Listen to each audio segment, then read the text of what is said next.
Hello, good morning, good day, good afternoon, good evening, whoever and wherever you are. Hello to you. It's a fairly chilly morning, actually, despite the sun being out and it's bloody bright as all hell. It's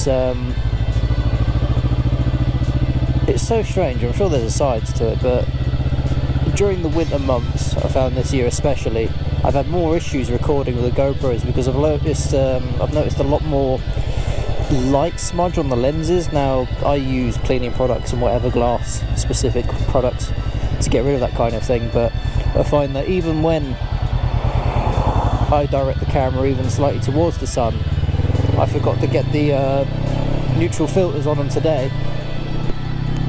It's just a big old smudge of light, and oh boy, kind of ruins the mood a little bit, but oh well.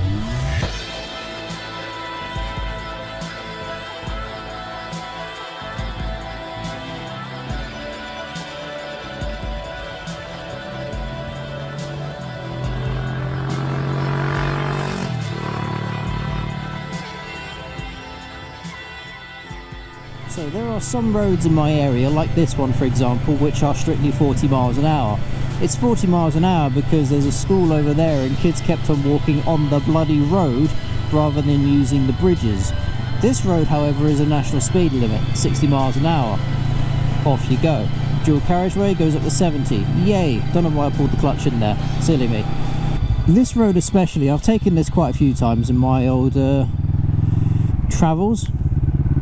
Very strange having a car there. Interesting. Lovely little road, this one.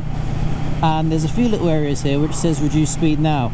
Understandable, because you've got to turn in to a housing estate there and also one over there as well. Fine, fantastic, as you were. So naturally you come off the throttle a little bit, especially when you see cars pull up to an intersection like this.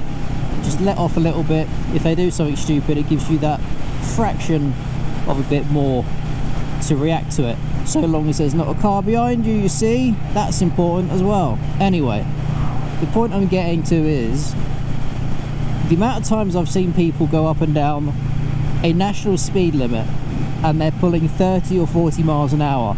It is the thing that fuels my nightmares. So I throw the question towards you folks: how do you deal with someone on a Sunday drive on a normal day? That's a big bird. Ah, it's a gull. Screw you, gull. No one likes gulls. How do you deal with a driver that's going 20-30 miles an hour below the speed limit? Now, I understand, before you start throwing shade or whatever at me, that some people like to carry fragile material, dogs, all that kind of stuff, children in their vehicles, and the elderly. So naturally I understand if people need to go slower. Need is the key word I would throw out here. Perhaps younger drivers don't quite have enough confidence in themselves, or you've got a new car and you just want to take it a little bit easy. That's fine, that's understandable. Have a nice day. Maybe try it on a dual carriageway instead.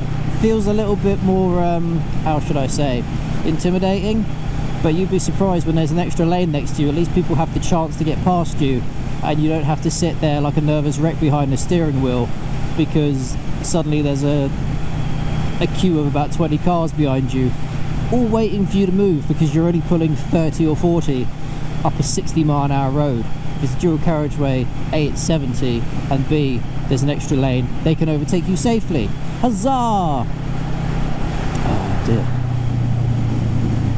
But I understand, sure. As someone who rides a motorcycle as a primary mode of transport, I do not want anyone in front of me. Larger vehicles especially, because I'd like to see what's on the road as well as who's driving on it. And by on the road I mean actual things left on the road. Dead animals, debris, all that kind of stuff.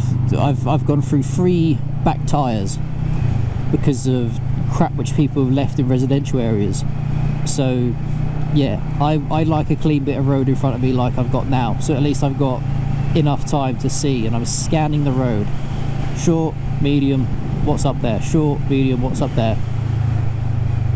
It's a lot of work to get into it, but after a bit of practice, and once it becomes sort of second nature to you, you start picking up on things more than what you would normally do. And of course, when it comes to seeing something in the road, if you focus on it, if you look directly at it, you're probably going to hit it, regardless if you bump the handlebars one direction or the other.